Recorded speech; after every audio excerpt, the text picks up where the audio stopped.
I got the voicemail at 2:03 a.m. My phone buzzed twice on the nightstand, right as I was in that half-dreamy place between sleep and full consciousness. I didn't check it right away. I figured it was a spam text or a glitchy notification from some app one hadn't used in weeks. But something in my chest tugged me out of bed like a thread being pulled tight. I grabbed the phone, squinting at the screen in the glow of the night light I never stopped using. One missed call from Mom, and one new voicemail. The timestamp glared like a warning. Don't bother coming for Thanksgiving. I've already told my attorney to remove you from everything. Don't make this harder than it has to be. I just stared at the phone for a solid minute. Not because I was confused, but because I wasn't. Let me rewind for a second. My name is Carter. I'm 31, and if there's one thing I've learned in life, it's that nothing cuts deeper than family betrayal. Not just because it hurts, but because it always seems to come wrapped in guilt, dressed up in words like tradition, sacrifice, or you should be grateful. I used to buy into all of it. I used to think loyalty meant shutting up, smiling, and swallowing the bitterness like bad wine at Christmas. But that night, that voicemail, that was the last time my mother would ever talk to me like she owned me. It wasn't always this bad, though. When I was younger, our family looked perfect from the outside. Classic white picket fence suburbia. My dad passed when I was 11, and after that, it was just me, my younger sister Ava, and Mom. She held it together, or at least looked like she did. Kept working her job as a financial advisor, paid the mortgage, made sure we had Christmas gifts and matching sweaters. But slowly, like a storm forming far out over the ocean, something started to twist in her. She was always more forgiving with Ava. I mean, I get it, Ava was the baby. But by the time I hit high school, it became clear that forgiving meant Ava could do no wrong. Wrecked the family car? I got blamed for setting a bad example. Forgot to pick her up after cheer practice one time because I had detention? Mom screamed at me like I'd left her in the middle of the desert. Every little misstep from me became a moral failing. Every mistake of Ava's was a learning moment. It didn't take long to realize I was playing a rigged game. Still, I stuck around. I helped raise Ava more than I probably should have. Took on part-time jobs in college just to send money back home. When I landed my first decent-paying job in tech at 24, I was excited to finally give my mom a break. I even offered to help her pay down her mortgage. But that was the beginning of the shift. That's when the power dynamic turned on its head. She didn't say thank you. She acted like I owed her. Like my success was hers by default. At first, it was little things. Subtle digs at my lifestyle, my choices, the fact that I didn't visit enough. Then came the financial suggestions, always couched in guilt. You know, Ava's still finding herself. Maybe you could help her with her car insurance this month? Or, I was thinking of taking a vacation, and things have been so stressful lately. You make more than enough to help. And every time, I helped. Not because I was a pushover, but because I didn't want to rock the boat. I wanted to be the good son, the reliable one, the one who held things together. But then came last year's Thanksgiving. I had flown in from Seattle, first class, on my own dime, and brought along my girlfriend, Layla, who I had been dating for a little over a year. She was nervous, sweet, trying to make a good impression. We showed up with a bottle of wine, a pie, the whole deal. From the moment we walked through the door, Mom gave her the coldest greeting imaginable. No smile, no warmth, just that tight-lipped, judgmental look I knew far too well. I brushed it off at first. Maybe she was stressed, overwhelmed, still in her head about dinner prep. But then at the dinner table, in front of the extended family, she smiled sweetly and said, "So Carter, when are you going to settle down and find a real partner?" The air froze. Layla looked down at her plate. I felt heat rising behind my ears. I laughed awkwardly. "Mom, Layla's literally right here." She blinked, feigning innocence. "I know. I just mean someone who fits our family better. Someone less temporary." It wasn't even about Layla, really. It was about control. It always was. That night was the first time I stood up to her. Nothing explosive. Just a quiet, calm, "That's enough, Mom." But in her mind, it was betrayal. I had crossed the line, chosen someone else over her. And she never forgot it. The months after that were tense. Ava reached out a few times, saying Mom was feeling hurt and confused. I tried to call. Got stonewalled. I sent birthday flowers. They were returned to the sender. Layla and I broke up eventually. Unrelated reasons, but I never told Mom. Didn't feel like giving her that satisfaction. And then came the summer. Aunt Diane, my dad's sister, passed away suddenly. She and I had stayed close over the years. She was like a second mother to me in a lot of ways. We used to talk every Sunday, just chatting about life, work, relationships. She always told me she wanted to leave something behind for me, something meaningful. I never expected much, but I guess Diane had made some serious investments over the years. Real estate, stocks, a couple of antique properties upstate that she'd inherited and quietly renovated. When she passed, I was shocked to find out she'd left me everything. Not split between the family, just everything. Full inheritance. No stipulations. Mom didn't take that well. She didn't say anything to my face, but the passive aggression started dripping through Ava. Snide texts, group chats where I was conveniently left out. Then came the rumors that I had manipulated Diane, that I had pressured an old woman into leaving me her estate. Absurd, but enough to get cousins whispering and extended family giving me weird looks at a cousin's wedding. It didn't matter. I stayed quiet. I didn't need to prove anything. I used some of the money to pay off my student loans. Bought a little cabin in the woods as a weekend getaway. Started seriously considering what life would look like if I stepped back from the family for good. Which brings me back to this voicemail. I played it again just to be sure I hadn't imagined the coldness. I've already told my attorney to remove you from everything. Everything. The family trust. The property in Florida my grandfather left us. The slice of land upstate Mom always said would be mine someday. The ironic part? I hadn't even asked for any of it. I had my own life now. My own money. But the fact that she was dangling it like a weapon, trying to punish me for a perceived disloyalty, that's what got me. I didn't reply right away. I just sat in bed, staring at the wall. My fingers drummed against the phone like they had a mind of their own. And slowly, quietly, the gears started turning. 3 phone calls. That's all it took. And by sunrise, the foundation of her little empire was already starting to shake. But I didn't answer her next call, or the one after that. And when Monday morning hit, and she started calling every 10 minutes like clockwork, I knew exactly why she was panicking. She didn't call me son anymore. That was the first thing I noticed after the voicemail. When she finally stopped spamming my phone long enough for me to check the messages, there were 12 of them between 8 a.m. and noon Monday. Most of them just her breathing into the receiver or half starting a sentence before hanging up. The ones that followed were cold, clipped, and overly formal. Carter, this has gone far enough. I don't know what you've done, but you need to call me back immediately. This is still family. Still family. That line stuck with me. Like I was the one who had left or threatened legal action in the middle of the night. Like I was the one who had spent the last decade slowly rewriting what family meant into something transactional, conditional, and paper-thin. But we weren't there yet. Not fully. This was still the part where the house of cards was swaying, not collapsing. The thing about people like my mother is they don't blow up all at once. They test the waters. They'll give you just enough kindness to make you question your own boundaries. Just enough gaslight to keep the air murky. And if you give an inch, they take the continent. That Monday, I didn't respond. I went for a walk instead, just me and the breeze slicing through the pines behind my cabin. It was crisp, early November air, the kind that smells like wood smoke and makes you think in long, quiet thoughts. I let the world be silent for a few hours. Then I sat down at my kitchen table and wrote out everything I remembered from the last 2 years. Every favor asked, every backhanded insult, every family gathering where Ava was praised like a saint for showing up 10 minutes late while I got side-eyed for not bringing enough wine. And I remembered something important. The summer before Diane passed, she had called me about something odd, Mom asking if there was an updated version of her will. Diane had laughed about it, assuming Mom was just being nosy, but it stuck with me. Why would my mother, who hadn't spoken to Diane much in recent years, be asking about her will? I reached out to Diane's lawyer, Mr. LeBlanc.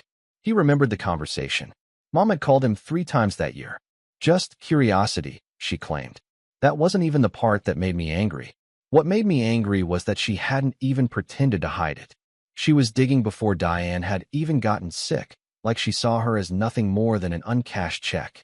I wondered how many conversations Ava had been a part of, how many passive-aggressive dinners they'd had, strategizing behind closed doors about how to secure the estate. Then suddenly, none of them got it. Because Diane made sure it went to me, alone. No split. No confusion. That's when I realized they never saw me as the black sheep. They saw me as the vault. And once I stopped being accessible, Once I started setting boundaries, I stopped being useful. That night, my cousin Erin called me. She was always a little removed from the rest of the family drama. A nurse. Hardworking. Honest to a fault. She's saying you're trying to sue her, Erin said, voice low and shaky.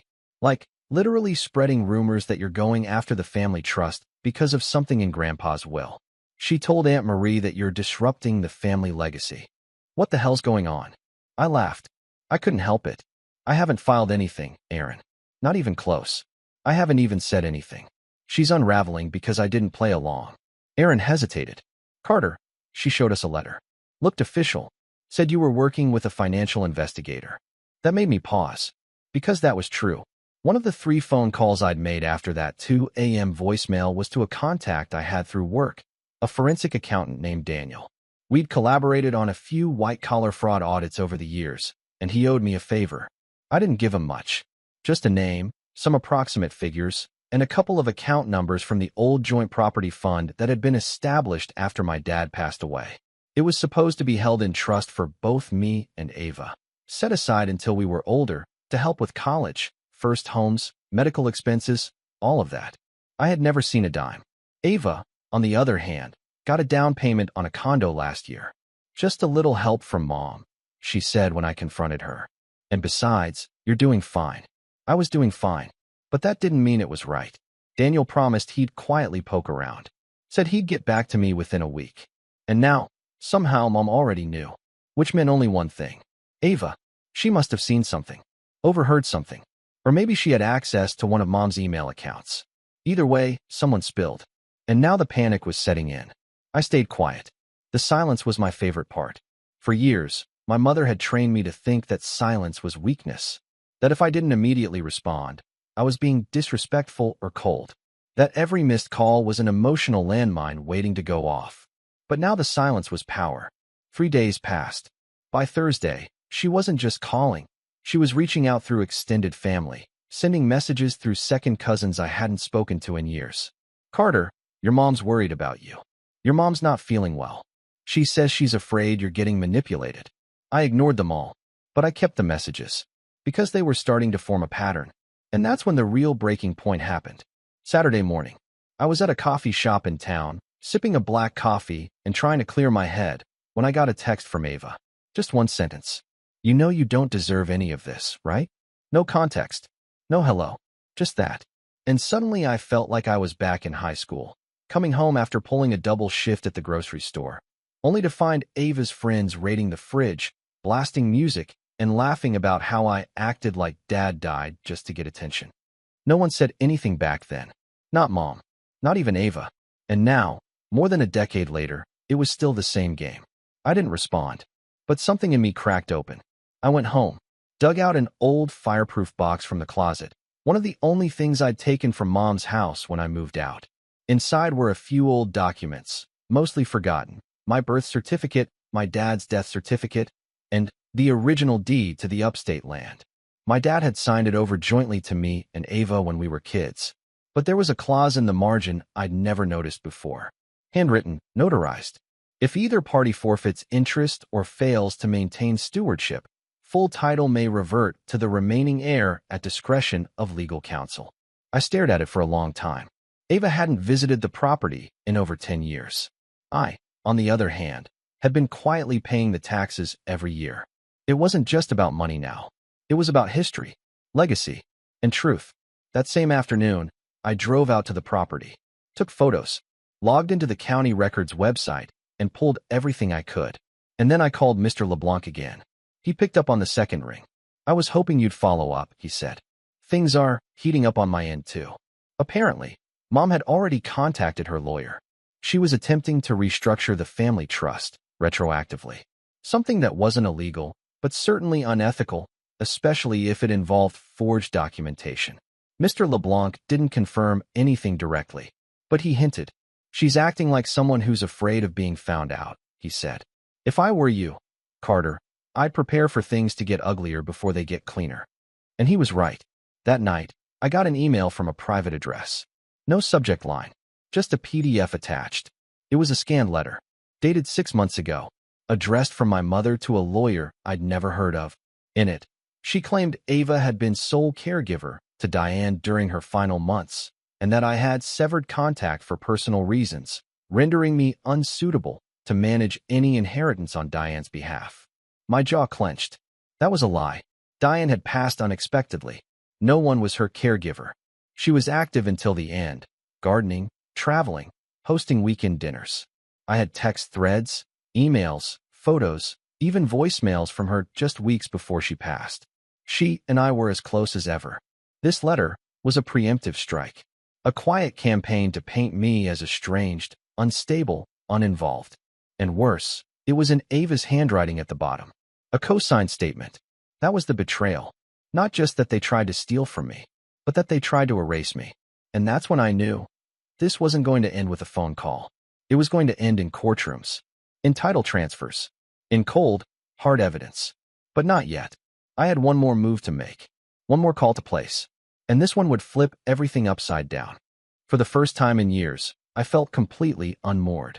It wasn't just the betrayal itself, it was how precise it had all been. Surgical, like they'd been planning it for months, maybe years, all while smiling through family photos and wishing me happy birthday with a forced chuckle and a gift card I'd never use. That letter, the fake caregiver claim, Ava's signature, it was all so calculated. A narrative they'd crafted behind closed doors and waited to unleash the moment I stopped playing along. And I'll admit it, for about 2 weeks, it broke me. I stopped answering texts, stopped checking emails. I worked remotely, so I canceled meetings, postponed deadlines, and set my Slack status to away. I told my boss I was dealing with a family emergency, which wasn't a lie, really. I didn't even leave the cabin except to check the mail or chop firewood. And when my cousin Aaron texted me again, asking if I was okay, I didn't respond. I wasn't sure what okay even looked like anymore. The nights were the worst. I'd lie in bed staring at the ceiling, reliving conversations with my mom and Ava from years ago, trying to see if the signs had always been there. If they'd ever really seen me as part of the family, or just a safety net they could cut the moment I became inconvenient.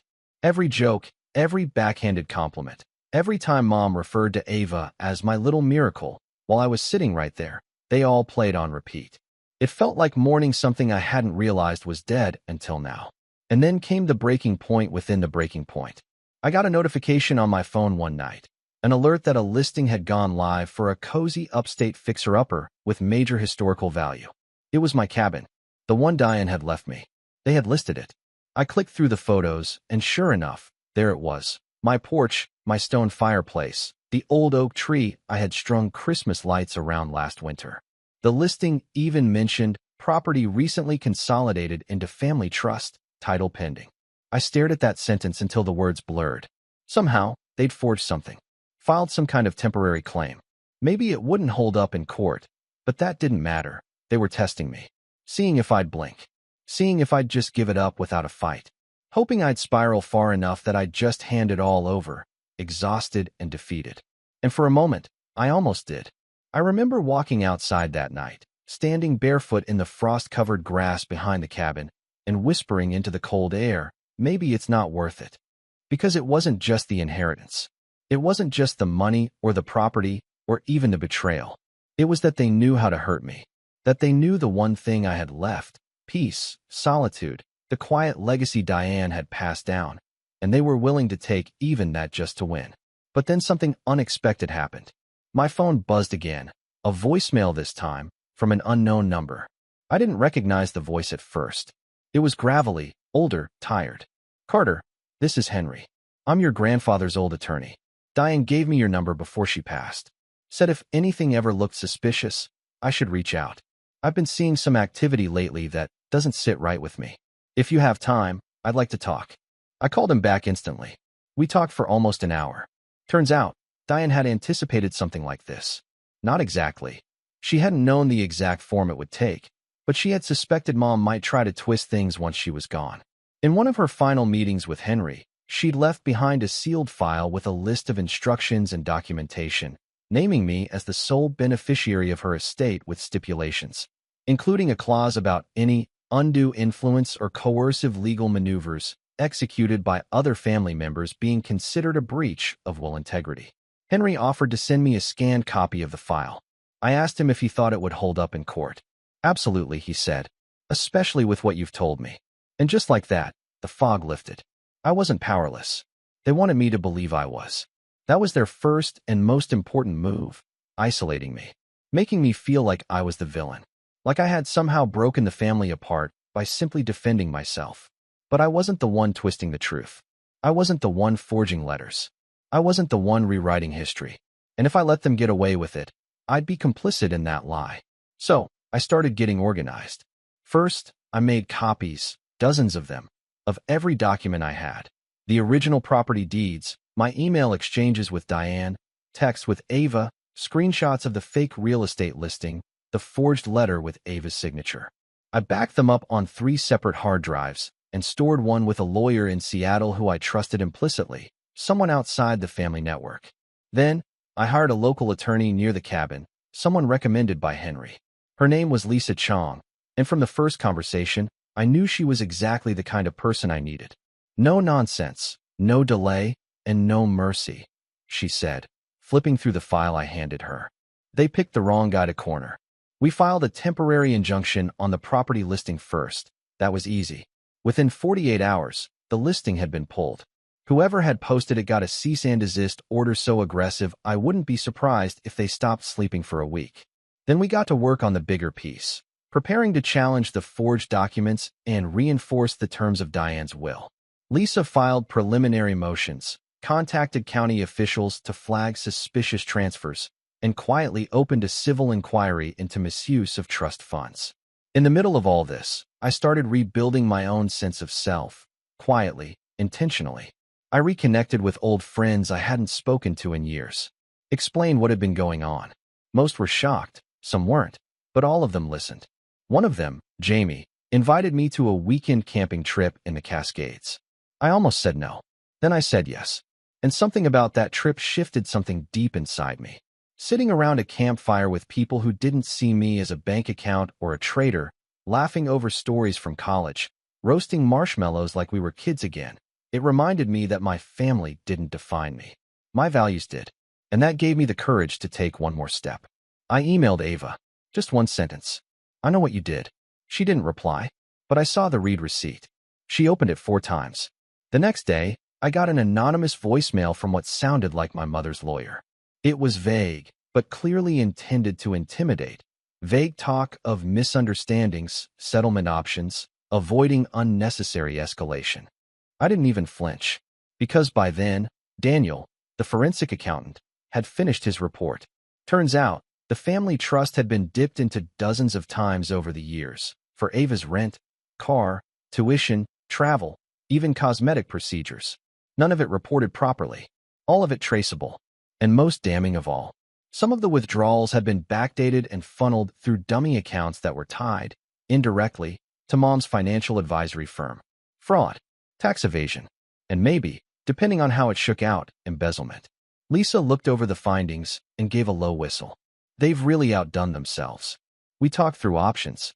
We could go nuclear immediately, press charges, file lawsuits, drag them through court until they were gasping for air. But something about that felt hollow. Too fast. Too loud. I wanted something quieter. Smarter. More patient. Because I knew them. I knew how Mom operated. How she controlled narratives, manipulated perceptions, played the victim even as she sharpened her knives. So instead of swinging hard, I let the silence grow again. No response. No confrontation. No reply. Just stillness. And in that stillness, I rebuilt. I spent weekends at the cabin fixing things. The railing on the back deck, the shutters on the windows, the old bench Diane used to sit on while drinking her morning coffee. I started taking care of the land again, trimming branches, planting new flowers, even building a little greenhouse out back with salvaged wood. Every morning, I woke up with the sun and reminded myself, they do not own you. Every night, I went to bed knowing, this is yours. Earned, protected, chosen. And slowly, I became someone new. Not the desperate son begging for scraps of approval. Not the scapegoat brother trying to keep the peace. But the man who stood his ground. Who knew his worth. Who refused to be erased. And just when they thought I was done, just when they thought I had moved on and left the playing field, I pulled out my final piece. Because what Mom and Ava didn't know What no one outside a few key people knew was that Diane had left behind more than just property and money. She left behind something else, and it was about to change everything. I waited until the first snow, not because I had to, but because it felt right. There's something about snowfall that silences the world, like the air holds its breath. That morning, I stood at the edge of the property, watching fresh flakes blanket the cabin roof, the pine needles, the gravel path I'd shoveled the day before. Everything looked still, pure, untouched. It was the kind of silence I used to mistake for loneliness. Now it felt like clarity. For the past 6 weeks, I'd kept my head down, my mouth shut, and my focus sharp. Lisa and Daniel had handled the legal side, and Henry had quietly reached out to a few county clerks to correct the record on some misfiled paperwork my mother's lawyer had submitted. Another failed attempt to blur the line between what belonged to me and what they thought they were entitled to.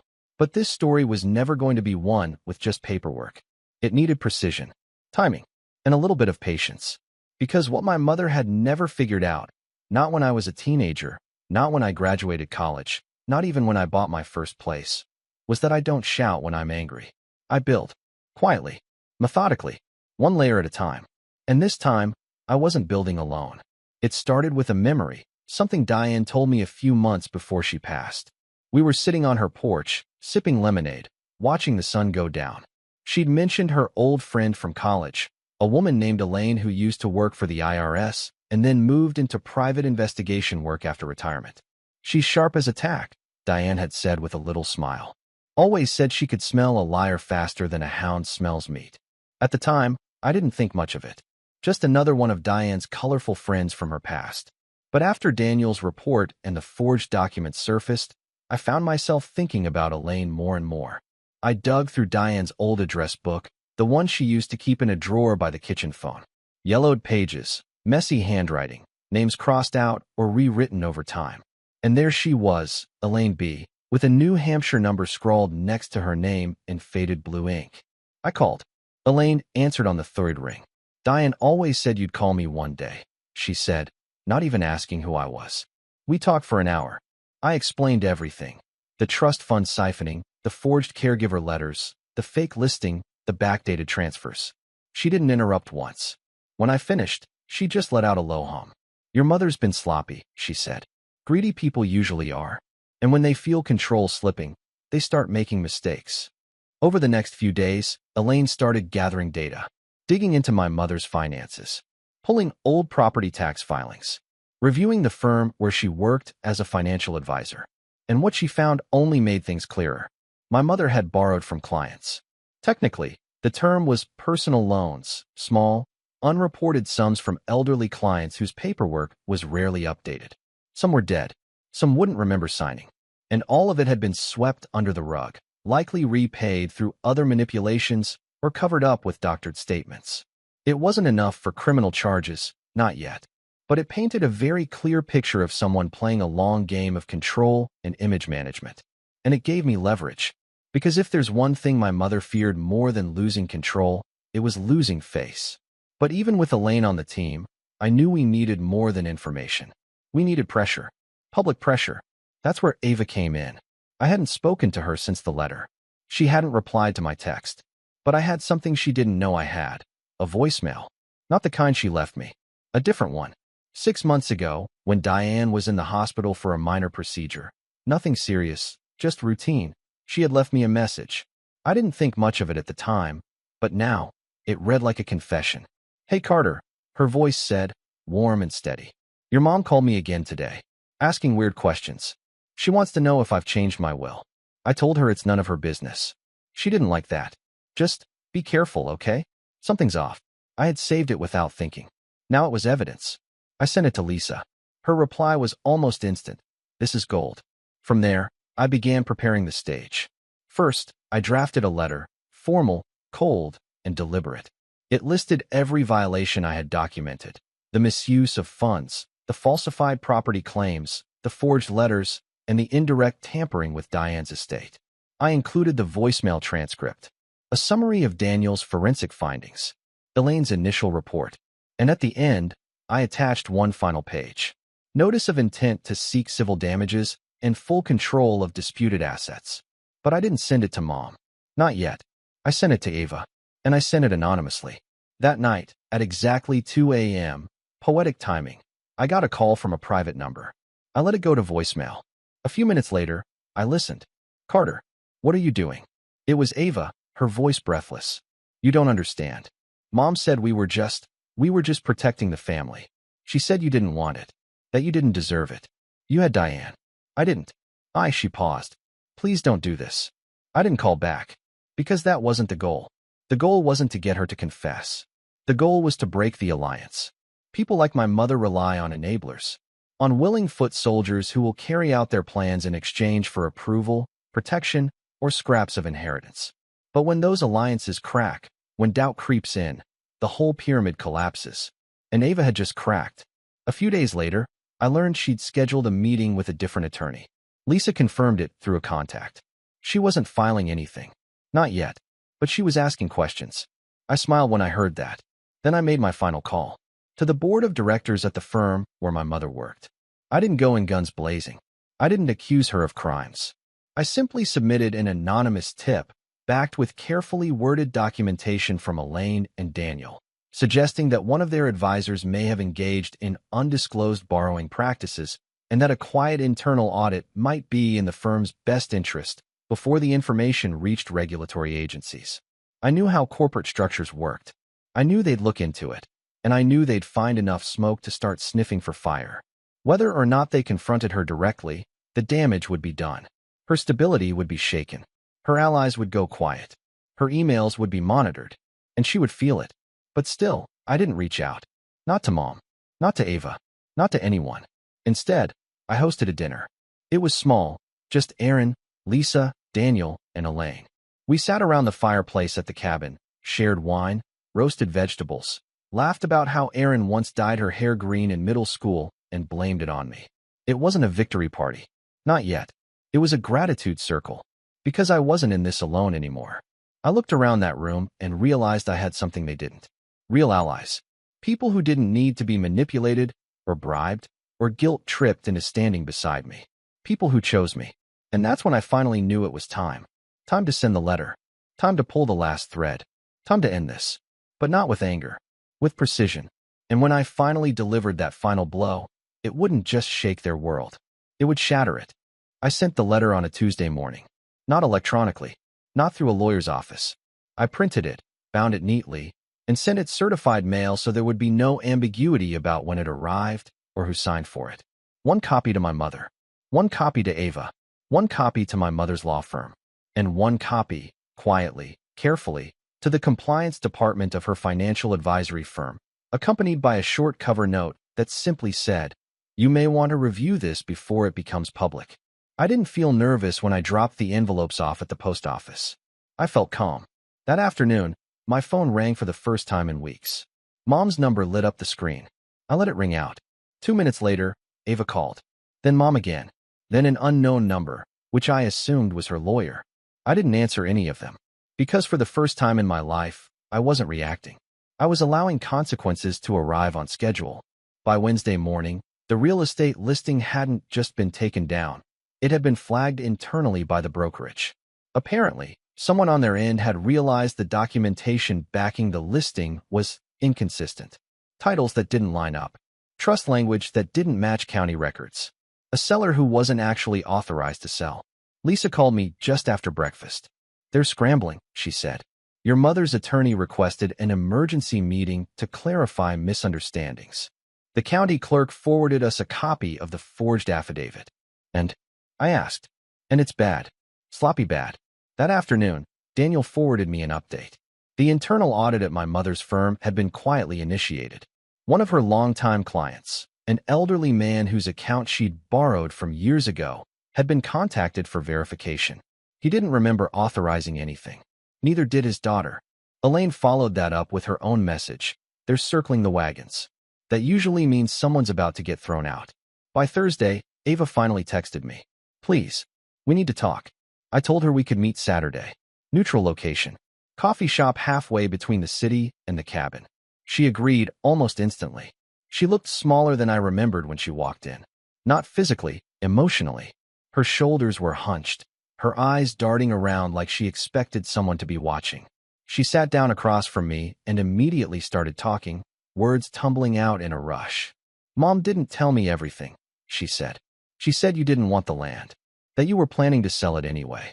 She said Diane changed her will because you manipulated her. She said, I know what she said, I interrupted gently. I also know what you signed. Ava swallowed. Her hands were shaking. She told me it was just a formality, she said. She said it was to protect the family. I didn't think. You didn't think, I repeated. That's the problem. She looked up at me then, eyes glossy. What's going to happen to her? I considered lying, or softening it, or telling her what she wanted to hear. But I was done cushioning the truth. She's going to lose everything she built on lies, I said. And you need to decide whether you're going down with her or stepping away. She stared at her coffee for a long time. I can give you copies of the emails, she said finally. The ones she sent me. Instructions. What to say. What to sign. I nodded. That's a start. She slid her phone across the table. I didn't even look at it right away. I'm not asking you to forgive me, she said. I don't want to be like her. I believed her. Or at least, I believe she believed that in the moment. Then don't, I said. But understand this. I'm not protecting you anymore. Whatever happens next, happens. She nodded again. We didn't hug. We didn't make promises. We stood up, paid separately, and walked out different doors. That was the last time I saw Ava for a long while. Friday was the day everything collapsed. My mother's firm placed her on administrative leave pending investigation. Her access to client accounts was revoked immediately. By noon, the state regulatory board had been notified of potential compliance violations. Her lawyer tried to negotiate, quietly, desperately, but Lisa has shut it down. There's nothing to negotiate, she told them. You don't get to bargain with evidence. That evening, my mother showed up at the cabin. I knew it was her before I even saw her. The way the gravel crunched. The way the knock came sharp and insistent, like she still believed she had authority here. I opened the door. She looked older than I remembered. Not frail, just stripped of the polish she'd always worn like armor. Her voice trembled when she spoke. You did this, she said. Not a question. An accusation. I didn't forge anything, I replied. I didn't steal from anyone. I didn't lie to lawyers or manipulate documents. She stepped inside without being invited, eyes scanning the room like she was searching for something she could still control. You always were ungrateful, she said. After everything I gave up for you. There it was. The familiar refrain. I gave up my career. My life. I raised you alone. You raised us, I corrected. And then you decided that love was something to be earned. Her face twisted. I did what I had to do. No, I said quietly. You did what benefited you. She laughed then, sharp and hollow. You think you've won? This will destroy the family. I looked at her and felt nothing. No anger. No triumph. Just clarity. You destroyed this family, I said. I just stopped covering for you. She reached into her purse, pulled out her phone, and shoved it toward me. Call them. Call your lawyer. Tell them to stop. We can fix this. I didn't take the phone. There's nothing to fix, I said. This is accountability. Her shoulders sagged then. Just a little. You were always like your father, she murmured. Too principled for your own good. I opened the door and held it open. You should go, I said. She stood there for a moment, like she might say something else. Something honest. Something human. She didn't. By Monday, the fallout was complete. My mother resigned from her firm under pressure. The regulatory board opened a formal investigation. Several clients withdrew their accounts. Her attorney advised her to settle quietly to avoid criminal charges. She agreed. The settlement stripped her of her license and required restitution. The family trust was dissolved under court supervision. The misused funds were traced, documented, and partially recovered. Ava was removed as a beneficiary due to her involvement, though she avoided charges by cooperating fully. The upstate land was retitled solely in my name, permanently. Diane's will was reaffirmed in court without challenge. And Thanksgiving came and went. I spent it at the cabin with friends. Aaron brought pie.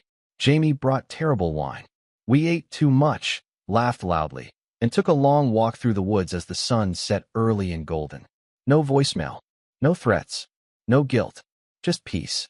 A month later, I received one final letter from my mother. No legal language. No demands. Just a single line, written in unsteady handwriting. I hope one day you understand why I did what I did.